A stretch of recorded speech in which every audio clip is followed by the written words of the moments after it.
Bitcoin, US dollar. And if you're wondering what these two hash lines are, those hash lines simply mark where I've last looked at something. So let's just move them out of the way. Now, over there, we've got, as you see, areas of resistance and support. There's two different lines down there, so we're not quite sure what's happening. It seems to have formed, although it's ranging fairly laterally, crabbing along. I'm wondering what form it's going to take next. Is that a broadening channel on there? Is that something that's broadening? And also, if it is, the broadening channel is something you should be getting ready for. Quite often a downward movement with. That's something to keep an eye out on. But at the same time, are we forming some kind of ascending shape here with that around here? Very definitive, higher low than before. Nice series of lows there, all around the $30,000 mark. I've got 29 on the old Bitfinex, but just people call that the 30k mark. Now, once those have been tested, retested, that makes a stronger level of support. And people are looking now to have a stronger level of support, probably in this zone here. You see how that matches up? Move on there and there in this area around here. Yeah. Now there might well be a potential new level of support. So what I'll do is just simply placing a horizontal line through there. Well, there we go. I'll put that nice and thin. It's the only red line that will be on here. Very good. That is the only red line we have to there. Okay. What we're looking for is to find out what's going on this week, maybe the next day even. So it's going to slip over to the daily, and I'm wondering, hello, what's this? Are we potentially forming a inverse head and shoulders on there? Is that going to be an inverse head and shoulders? Okay. Inverse head and shoulders. Let's get a little screenshot of that. Maybe we'll publish it later. Inverse head and shoulders is a nice bullish signal. Okay, see approximate head and shoulder there, maybe. But I fancy this as a inverse head and shoulders. So I'm just going to see what's going on there. Got some lines already pre-established in here. Just having a look, because sometimes you see how broadly crabby comes up, squares off, broadly comes down, creates a bit of a flag, and goes off again. And so what?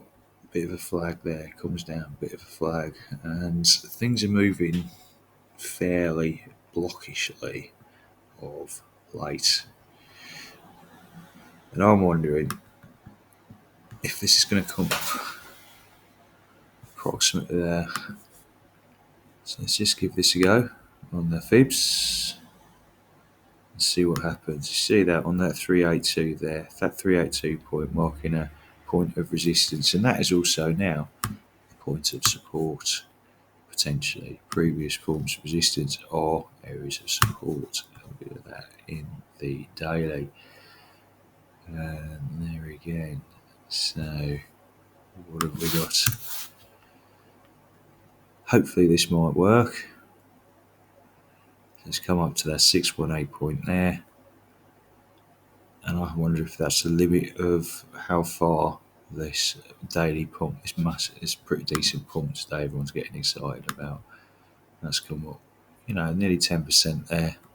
Fantastic. But what comes up fast comes down fast. Okay. So just going to have a look at this in the 4 hour then. I'm going to have a look at there. Put the fibs on and find out what is going to happen on this little move which has happened today.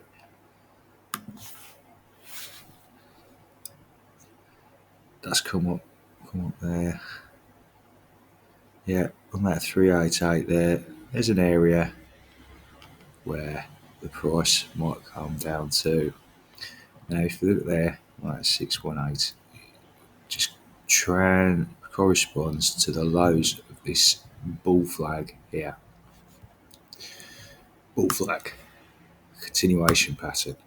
So there's the flagpole, and the flag is basically the range bound movements. The range bound movements there from between high and low, and then you can get the breakout. And that measured breakout at strong low is equal to that range bound movement there. Don't forget we've got that flagpole as well, and that flagpole will measure up to there.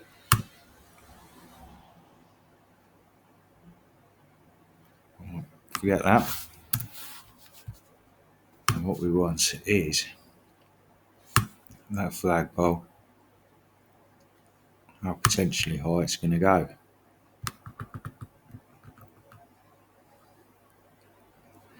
And that does sit up from that breakout point, that confirmation of the BERT, that pumpy candle, comes up to around about that 7816. So there's the potential for it. One thing that does work is just to take it from the main body to that lower part there, at the top of the main body, at the top of, so from the bottom of the pole, the bottom of the bottom main body, and then to the top of the main body there. And that, from that pump out there, matches up quite nicely. You see that? Now, that is a more conservative estimate of this pump that we've just had. I think this might actually just be the limit. Look how perfect that is. And these pattern indicators do actually work. So, have a little look. Anticipating a low. Let's go back. I'm going to draw in there potential inverse head and shoulders as well. So, there, there, and a little bit of trace back, and there. Not good. Shoulder,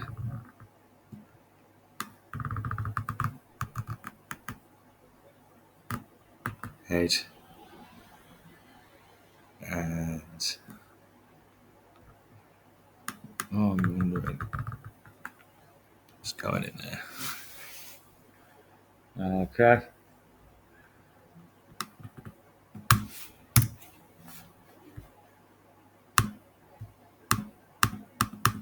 Well, definitely. So until that pattern is not validated, the head and shoulders pattern, can't really trade it. We can always anticipate having a trade on that.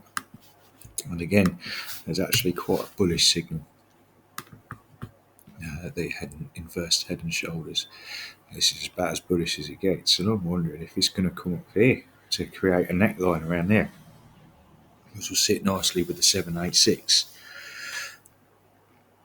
So there's another likely outcome. So neckline, okay, to create a neckline, wants to come up again, and about here. See where it drops off. You got that sort of miniature bull flag in there, so that area consolidation, and that may well just be where it kind of curves off to there. Yeah, and then usually onwards and upwards. There you go. But these things can swing low, The measure of the neckline is the estimate of the breakout, but also haven't got the MACD and the RSI to have a look at.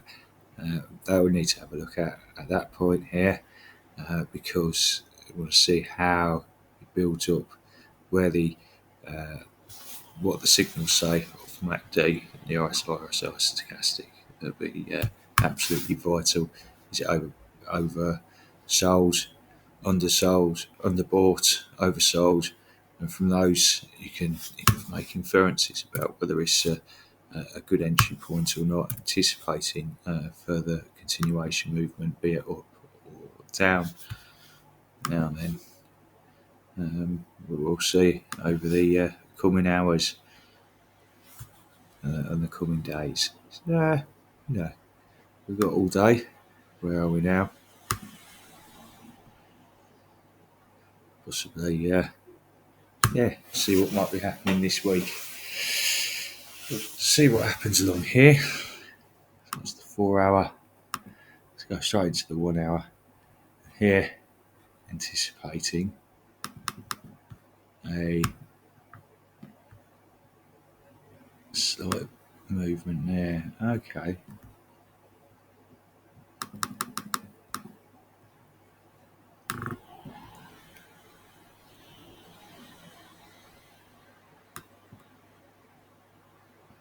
Yeah, that might well range about there. So we're going to be looking potentially as much as 39.8 or so, as little as 40,400 and even less than that. So if it comes down to there, that's fantastic, but I don't think it will. We'll have a look in a bit because what does go up hard does come down hard as well. So it's not unrealistic to think about that as a 236 that 40,300 point to meet an estimate. Apart from that, just keep an eye on it.